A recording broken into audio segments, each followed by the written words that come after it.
과식을 하거나 폭식을 하게 될 때에 항상 돼지처럼 먹는다는 말을 듣는 것이 너무나도 억울하다는 것이었어요. 이런 속상함을 가지고 돼지들은 하나님께 편지를 쓰게 되는데요. 그 내용은 다음과 같습니다. 하나님, 미천한 저희들의 소원을 들어주십시오. 우리 돼지들은 아무리 맛있는 것이 있어도 위에 70에서 80%가 차지 않으면 더 이상 먹지 않습니다. 놀랍게도 하나님은 이 돼지들의 손을 들어주셨다고 하는 믿거나 말거나 하는 그런 이야기가 있어요. 여러분 혹시 돼지가 과식을 해서 탈이 났다는 그런 뉴스를 본 적이 있으십니까? 저는 시골에서 자랐지만 단 한 번도 그런 이야기를 들어본 적이 없어요. 여러분 하나님의 자녀가 반드시 맺게 되는 열매가 있는데요. 그것이 뭐냐면 성경은 그 성령의 9가지 열매라고 기록을 하고 있는데 그 열매 중에는 절제의 열매라는 것이 있습니다. 갈라디아서 5장 23절을 보면 이렇게 기록이 되고 있어요. 오직 성령의 열매는 사랑과 희락과 화평과 오래 참음과 자비와 양선과 충성과 온유와 절제니 이 같은 것을 금지할 법이 없느니라. 이 금지할 법이 없다는 말씀은 무슨 말씀이냐면 반드시 성령의 사람들은 예수의 사람들은 이러한 열매를 맺으며 살아간다는 것입니다. 우리에게 허락하신 생명도 시간도 물질도 건강도 하나님의 말씀에 근거하면 하나님의 사람들은 절제하며 살아간다는 것이죠.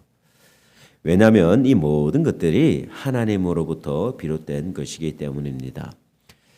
시간을 의미 없이 사용하는 것, 그리고 생명을 무가치하게 여기는 것, 우리의 육신을 건강하게 돌아보지 않는 것, 허락하신 물질을 무분별하게 하나님의 뜻에 합당하지 않게 사용하는 것, 이 모든 것은 죄의 영역에 해당될 수 있는 것이죠.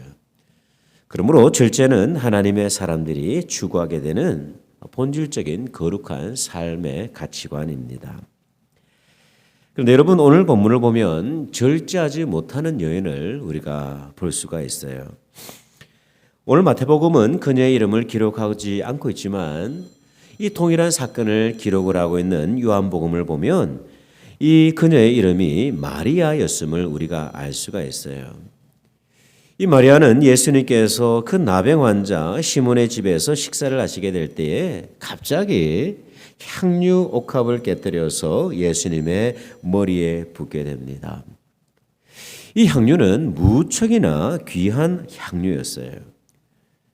마가복음에서는 이 향유의 가치가 최소 300데나리온 이상이라 그렇게 기록을 하고 있습니다. 한 데나리온의 가치가 노동자의 하루의 품삯임을 감안을 한다고 한다면 오늘날의 가치로 환산을 해보면 약 5만 불 정도에 해당하는 고가의 향유였던 것이죠. 여인은 이러한 고가의 향유를 아낌없이 예수님의 머리에 부은 것입니다. 그런데 이 광경을 지켜보고 있던 제자들이 이렇게 질문을 합니다. 성경을 보면 제자들이 보고 분개하여서 이르되 무슨 의도로 이것을 허비하느냐. 이것을 비싼 값에 팔아서 가난한 자들에게 줄 수 있었겠도다 하거늘 그렇게 기록을 하죠. 정말 비싼 이 고가의 향유를 주님의 머리에 붓고 있는 그 여인의 행위를 보고 있던 제자들은 아까워할 뿐만 아니라 분노를 하고 있는 거예요. 왜냐하면 그녀의 행위가 너무나도 지나친 낭비로 보였기 때문입니다. 저는 제자들의 제안이 충분히 조금 이해가 됩니다. 우리가 하나님 앞에 드리는 것, 주님 앞에 드리는 것이 참으로 귀한 얘기는 하겠으나 그러나 한 번에 자신의 모든 재산을 부어버리는 것은 때때로 좀 지나치게 생각되어지기도 하기 때문에 그래요. 이왕이면 제자들의 계산처럼 주님께 조금 드리고 난 이후에 남은 것을 팔아서 가난한 자들에게 또한 나눠줄 수 있다고 한다면 더더욱 좋은 결정이 아닐까 하는 인간적인 생각도 되어지는 것이 사실입니다. 그렇다면 여러분 제자들과 달리 주님은 이 마리아의 행위에 대해서 어떻게 말씀을 하셨을까요? 본문 10절을 보면요, 이렇게 기록이 되죠. 예수께서 하시고 그들에게 이르시되 너희가 어찌하여 이 여자를 괴롭게 하느냐. 그가 내게 좋은 일을 하였다. 그렇게 말씀을 합니다. 제자들은 분노해서 막 열을 내고 있는데 주님은요, 이 여인을 바라보면서 너희들 그러지 마. 참 귀한 일을 했어. 그렇게 칭찬을 하신 것이죠. 본문에서 기록이 되고 있는 이 좋은 일로 번역된 성경 원어를 보니까 칼로스라는 단어를 사용을 하고 있는데 이 단어의 의미가 뭐냐면 아름다운 행위, 탁월한 선택이라는 그런 의미를 가지고 있어요. 그래서 영어 성경은 beautiful thing 그렇게 번역을 하고 있습니다. 제자들은 이 여인의 행위를 허비와 낭비라고 평가를 하고 있을 때 주님께서는 이 마리아의 행위를 아름다운 행위, 숭고한 것으로 칭찬을 하신 것이죠. 그런데 주님의 칭찬은 여기서 그치질 않아요. 오늘 본문 마지막 13절을 보면 이렇게 기록이 되고 있어요. 내가 진실로 너희에게 이르노니 온 천하에 어디서든지 이 복음이 전파되는 곳에서는 이 여자가 행한 일도 말하여서 그를 기억하라 말씀하셨습니다. 아무리 생각해봐도 지나친 낭비로 보이는 이 마리아 행위를 주님께서 칭찬하셨어요. 그렇다면 왜 주님께서는 이 마리아의 행위를 아름다운 선택 그렇게 칭찬을 하셨을까요? 주님께서 이 마리아를 칭찬하신 이유는 첫 번째 이유는 뭐냐면 이 마리아가 헌신해야 할 때를 알고 있었기 때문입니다. 주님께서 이 마리아의 허비를 칭찬하신 그 첫 번째 이유가 바로 본문 11절에 분명히 드러나고 있어요. 가난한 자들은 항상 너희와 함께 있지만 나는 항상 함께 있지 아니하니라. 이 여자가 내 몸에 향유를 부은 것은 내 장례를 위함이다. 그렇게 기록을 하고 있어요. 여러분 여기서 한글 성경의 번역이 조금 아쉬운 부분이 하나가 있는데 이 향유를 부었다라고 번역이 되고 있는 헬라어 발로라는 동사는 이 한글 성경에서는 조금 순화를 해서 부었다 그렇게 번역을 했지만 사실 성경 원어 이 발로라고 하는 단어가 가지고 있는 의미는 뭐냐면 던졌다는 의미예요. 던졌다 그리고 어디에 떨어질지 모른 채 일단 부었다는 그런 의미를 가지고 있어요. 여러분 우리가 이 그림을 이 상황을 상상하면서 또한 이렇게 미술사에 드러난 여러 가지 작품들을 보면서 여러분 우리는 어떤 생각을 합니까? 네. 이 여인이 향유를 부을 때 극도의 그 경건함과 거룩함이 느껴지는 그 상황에서 그리고 정적과 침묵이 흐르는 그 상황 속에서 이 여인이 옥합을 깨뜨려서 예수님의 머리에 붓는 것으로 우리는 흔히 상상을 합니다. 근데 여러분 우리의 상상과 달리 이 마리아는요 그런 식으로 예수님께 머리에 향유를 붓지 않았어요. 조급한 마음으로 급한 마음으로 그냥 일단 들이붓고 보는 거예요. 그것이 성경의 본질적인 그 기록의 모습입니다. 만약 저와 여러분이 기대하고 있는 모습처럼 그렇게 경건하게 거룩하게 이 여인이 예수님의 머리에 향유를 부었다고 한다면 제자들도 그렇게 분노하지 않았을 거예요. 그런데 이 여자는 이 마리아는 급한 마음에 이 향유를 일단 깨뜨려서 예수님께 들이붓고 보는 거예요. 네. 여러분 왜 이 여인은 이토록 급하게 어찌 보면 우스꽝스러울 정도로 낭비로 보여지는 것처럼 이 예수님 앞에 향유를 붓게 되었을까요? 그 이유는요 12절에서 주님께서 친히 말씀하셨어요. 이 여자가 내 몸에 향유를 부은 것은 내 장례를 위하여 함이다 말씀하셨습니다. 마리아가 서둘러야만 했던 이유 단 한 방울의 향유도 남김없이 그리고 어디에 부어야 될지도 모른 채 급하게 그 향유를 부었던 이유는요. 주님의 고난과 십자가의 죽음이 바로 목전에 있었기 때문입니다. 지금이 아니면 지금 이 시간이 지나면 더 이상 주님께 뭔가를 드리고 싶고 헌신하고 싶어도 지금 이 시간이 지나면 더 이상 기회가 오질 않는 거예요. 예. 그 상황을 이 마리아는 알았기 때문입니다.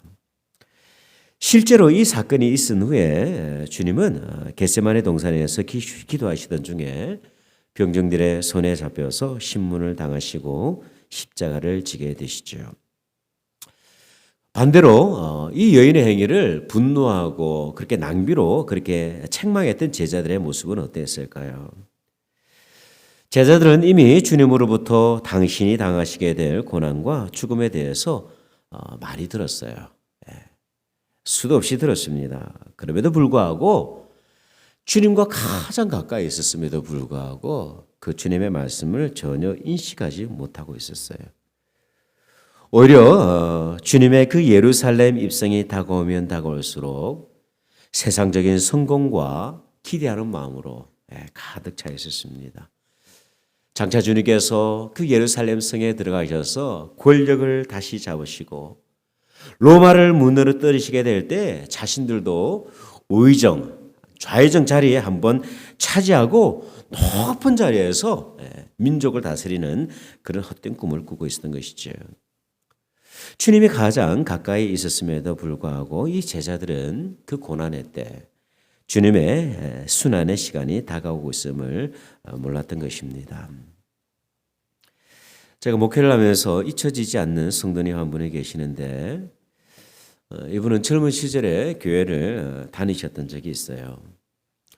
아이들도 교회에다 맡기셨고 나름대로 그 교회에서 신앙생활을 하시면서 열심히 참 기쁨으로 신앙생활을 하셨다고 합니다. 근데 가정에 불화가 생기면서 교회와 주님을 어느 순간 떠나게 되었는데요. 그리고 세월이 지나서 80세가 조금 늦은 나이에 교회로 돌아오셨는데요. 제가 그 자녀들의 부탁으로 이 성도님을 만났을 때 이미 이분은 많이 쇠약해진 상태였습니다. 처음 만나던 그날 제가 그분의 댁으로 신방을 하는데 저의 얼굴을 제대로 쳐다보지를 않으시는 거예요.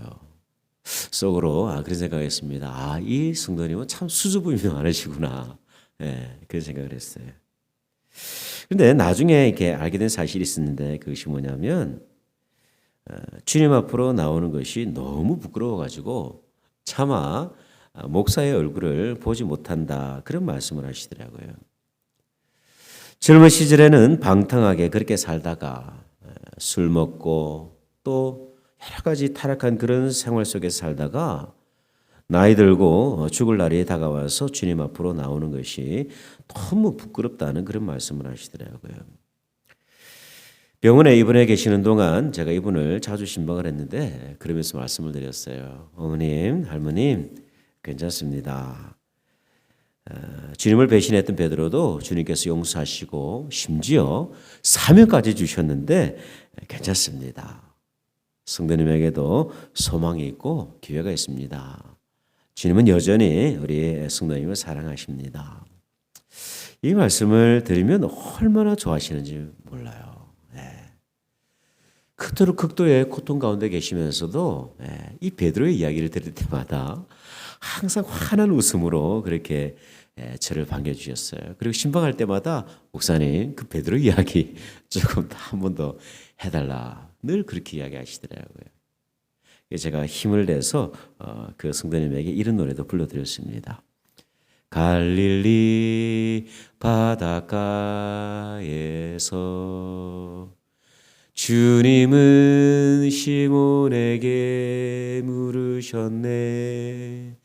사랑하는 시몬아, 넌 날 사랑하느냐? 오 주님, 당신만이 아십니다. 이 찬양을 얼마나 좋아하시는지 몰라요. 그렇게 투병 생활을 하시다가 약 한 2달 정도 시간이 지나서 주님의 품에 안기셨는데 제가 그분의 장례를 인도하면서 제 안에 참 큰 기쁨이 있었습니다.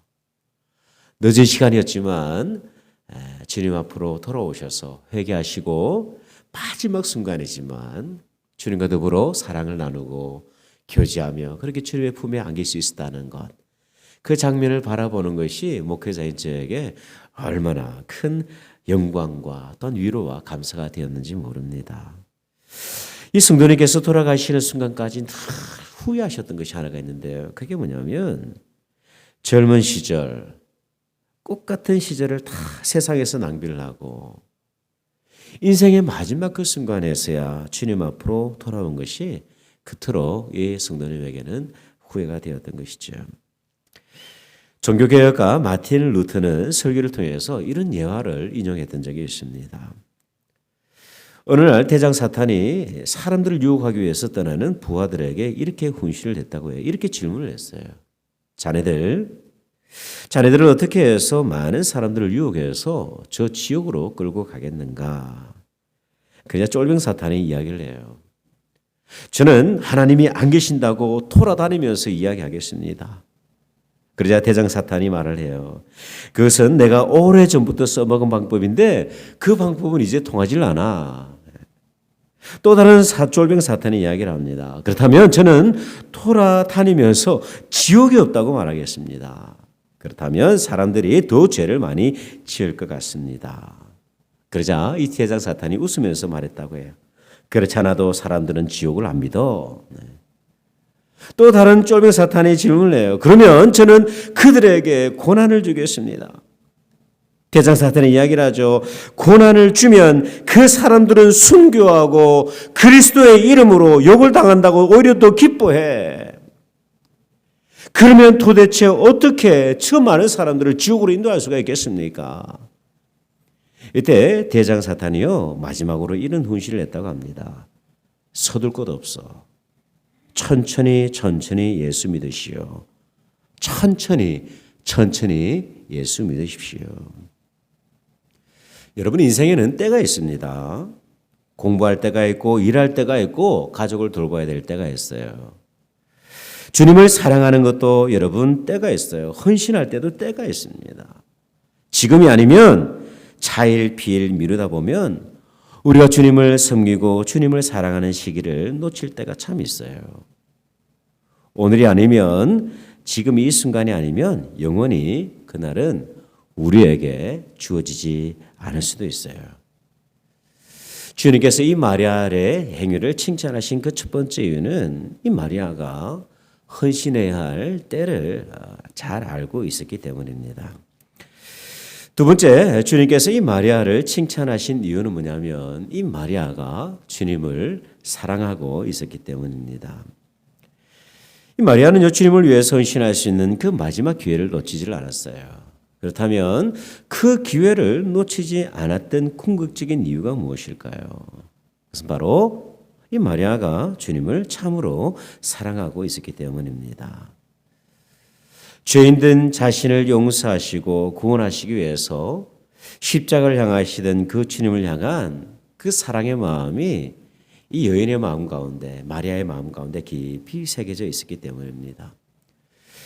본문을 주석하는 많은 성경학자들은 왜 그녀가 이토록 비싼 향유를 간직하고 있었는가 질문을 하면서 그녀는 장차 있을 그 결혼식을 미리 준비하고 있었기 때문이라 그렇게 해석을 하고 있어요. 오늘날로 말을 하면 결혼을 위해서 오랜 세월 동안 저금해 두었던 그 적금을 깨뜨린 것이죠. 여러분 왜 이 마리아가 이 적금을 깨뜨렸을까요? 그 이유는 단 하나, 주님을 향한 순전한 사랑이었기 때문입니다. 누군가를 진실로 사랑해 보신 분들은 아마 아낌없는 낭비를 해 보셨으리라 저는 생각이 듭니다. 제게도 그런 경험이 있는데 대학 시절 등록금을 마련하기 위해서 옷가게에서 일을 할 때가 있었어요. 당시 제가 한 달 일을 해서 받았던 봉급이 60만 원이었는데 근데 공교롭게도 월급을 받을 즈음에 크리스마스가 다가오고 있는 거예요. 당시 저는 한 여인을 사랑하고 있었는데요. 저는 그 여인을 위해서 해운대에 위치한 하얏트 호텔 경량식 식당에 전화를 해가지고 파도치는 그 해변이 바라보이는 바로 그 공간에 저만의 그리고 여자친구를 위해서 최고의 좌석을 예약을 했습니다. 유명한 호텔이었기 때문에 음식값이 비쌀 것으로 이미 예상을 했어요. 그러나 돈가스 2그릇 정도는 괜찮을 것이라고 생각을 했는데 드디어 성탄절 저녁이 되었고 오매불만 기다리던 그녀가 식당에 도착을 했습니다. 그리고 메뉴를 보면서 음식을 주문하려고 했는데요. 근데 웨이트의 말이 이 성탄절은 좀 특별한 날이라서 그런 이렇게 분식 메뉴는 없고 딱 2가지 메뉴가 있다 그러더라고요. 소 안심 스테이크 정찬하고 그리고 칠면조 오리구이 풀코스만 가능하다는 거예요. 네. 어쩔 수 없이 사실은 제가 고기를 못 먹습니다. 고기를 못 먹는데 이렇게 촌티나는 그런 이렇게 모습을 보일 수 없어가지고 소 안심 스테이크를 시켜서 이렇게 크리스마스 캐롤을 들으면서 사랑하는 여인과의 이렇게 잊을 수 없는 저녁 시간을 보냈습니다. 시간이 흘러서 어느덧 계산을 할 때가 되었는데요. 근데 그 영수증을 바라보는 순간 제가 기절하는 줄 알았습니다. 2사람의 식사의 비용이 16만 원이 넘었어요. 한 달 일을 해가지고 60만 원을 벌었는데 저녁 식사 한 끼로 16만 원을 사용한 것이죠. 그런데 지금까지 살아오면서 단 한 번도 그 날에 대해서 후회하거나 아쉬워했던 적은 없습니다. 그날의 희생으로 저는 지금의 아내 유숙남 씨를 얻게 됐어요. 여러분 우리가 참으로 사랑하면 희생이 아깝지를 않아요. 그죠? 낭비도 때로는 우리가 계산하지 않습니다. 어제 참 무더운 날이었습니다. 근데 그 무더운 날에 많은 분들이 나오셔서 교회 화단을 정리하시고 걸음도 주시고 저 높은 교회 첨탑까지 땡볕에 올라가셔서 페인트를 칠하시고 다 긁어내시고 또 그 무더운 여름에 이 무더운 날씨 속에 많은 분들이 또 성도들의 식사를 위해서 준비하시고 근데 그 누구도 아까워하질 않아요. 밤늦게 어느 성도님이 전화를 이렇게 텍스트를 주셨는데 그런 말씀을 하시더라고요. 목사님, 교회를 위해서 주님의 교회를 위해서 헌신하는 것, 일할 수 있다는 것 얼마나 감사한지 모르겠습니다. 그런 말씀을 하시더라고요. 여러분 우리가 주님을 사랑하는 것도 마찬가지입니다. 주님을 사랑하고 섬길 때 때로는 우리가 계산을 할 때가 있어요. 플러스 마이너스에 대해서 집착할 때가 있는데 그러나 주님께서 우리에게 베푸신 사랑은 결코 계산하는 그 계산기식 사랑이 아니었습니다. 자신을 온전히 내어주시는 사랑이었어요.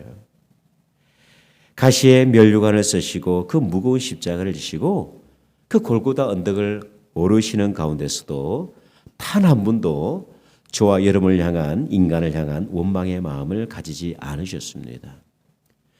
주님의 속옷을 취하기 위해서 제비 뽑게 하고 있던 그 병정들을 향하여서 이렇게 말씀하셨어요. 이에 예수께서 이르시되 아버지 저들을 사하여 주옵소서 자기들이 하는 것을 알지 못함이니이다. 히브리서 시장은 이렇게 말씀을 합니다. 믿음의 주요 또 온전하게 하시는 이인 예수를 바라보자. 그는 그 앞에 있는 기쁨을 위하여 십자가를 참으사 부끄러움을 개의치 아니하시더니 하나님 보좌 우편에 앉으셨느니라. 리전트 유니버시티에서 예배학을 가르치시는 말바 던이라는 유명한 교수님이 계십니다. 이분이 쓰신 책 가운데 고귀한 시간 낭비, A Royal Waste of Time이라는 책이 있어요. 제가 신학교 시절 예배학을 이 교재를 통해서 공부했던 적이 있는데 이 교수님은 책을 통해서 이런 이야기를 하십니다. 예배는 시간 낭비입니다. 그러나 고귀한 낭비입니다. 여러분 논리적으로 계산하면요 예배는 시간 낭비일 수가 있어요. 매주일 드리는 예배를 우리는 1년에 한 번 못 와가지고 그렇게 예배할 수도 있어요. 그렇게 되면 건물을 우리가 가지지 않아도 되고 좀 불필요한 재정을 사용하지 않아도 되고 그리고 목회자에게 살해를 하지 않아도 됩니다. 매일의 새벽 기도에도 가지지 않아도 돼요. 편리에 따라서 가져도 되고 또 안 가져도 됩니다. 집에서 우리가 그렇게 기도하면 되잖아요. 네. 여러분 우리가 포기할 수 없는 것이 예배입니다. 왜 그럴까요? 예배는 주님을 향한 사랑의 표현이기 때문입니다. 우리가 주님을 사랑하고 섬길 때 지나치리만큼 논리적일 때가 있는데, 하지만 때때로 진정한 사랑은 이성과 상식을 뛰어넘는 것을 우리는 이미 알고 있어요. 그것이 바로 주님께서 저와 여러분을 위해서 지신 십자가의 모습입니다. 십자가는 인간의 논리로 결코 설명되어지지 않는 것이죠. 여러분, 지금이 주님을 위해서 열심히 수고하고 땀 흘릴 때입니다. 지금이 참으로 주님을 사랑할 때, 지금이 주님을 위해서 헌신하고 복음을 위해서 땀 흘릴 수 있는 참으로 귀한 시간입니다. 이러한 우리들의 헌신과 사랑을 세상은요 낭비로 여겨요. 우리의 사랑을 허비로 여깁니다. 그러나 주님은 이 낭비를 칭찬하신다는 사실이죠. 주님의 고난을 묵상하고 죽으심을 기념하는 이 고난 주간이 시작되는 오늘 아침인데요. 저와 여러분에게도 이런 칭찬받은 그런 허비가 필요하지 않을까 생각이 듭니다. 큰 것은 아니라 할지라도 생명을 내어주신 그 주님 앞에 우리의 삶과 우리의 사랑을 드리는 그런 허비가 우리 가운데 조금은 있으면 참 좋겠다는 생각을 해봅니다. 저와 여러분의 삶에 또한 주님의 몸된 이 올랜도 중앙침례교회 위에 칭찬받은 허비, 칭찬받은 낭비가 있으시기를 주님의 이름으로 축원드립니다. 기도하겠습니다.